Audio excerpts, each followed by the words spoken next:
Commençons par les conséquences pour soi.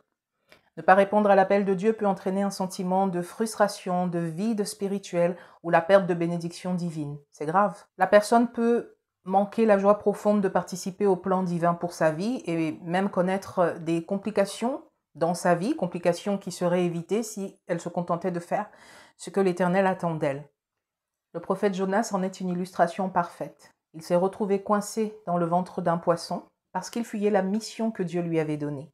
Et vous, à quelles difficultés vous retrouvez-vous confronté parce que vous hésitez, tardez ou refusez d'accomplir la mission que Dieu a pour vous?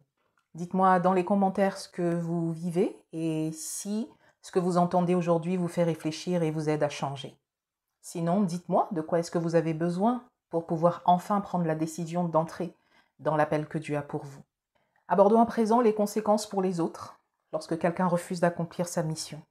Le refus ou la négligence d'accomplir sa mission peut avoir des conséquences graves pour la communauté. Par exemple, si Esther n'avait pas répondu à l'appel de Dieu, le peuple juif aurait pu périr. La mission de chacun est souvent liée au bien-être collectif. Tarder à agir, c'est-à-dire la procrastination, peut retarder la réalisation des plans de Dieu, provoquer des pertes ou des dégâts irréparables. Ne pas répondre à l'appel de Dieu ou tarder peut donc avoir des conséquences graves, tant pour vous-même que pour les autres.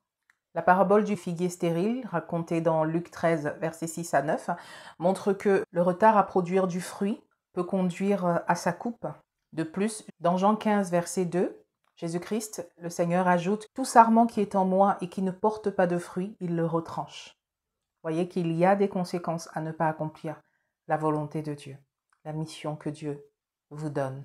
En résumé, la Bible enseigne que personne d'autre ne peut accomplir votre destinée à votre place. Oui, Dieu peut susciter quelqu'un d'autre ou d'autres personnes si vous refusez ou négligez d'accomplir la mission qu'il vous a donnée, mais cela ne vous dispense pas de votre responsabilité et cela ne sera pas sans conséquence pour vous. Vous aurez à répondre de vos actes ou de votre inactivité. On le voit dans Jérémie 17, verset 10. Dieu dit « Moi, l'Éternel, j'éprouve le cœur, je sonde les reins pour rendre à chacun selon ses œuvres, selon le fruit de ses œuvres.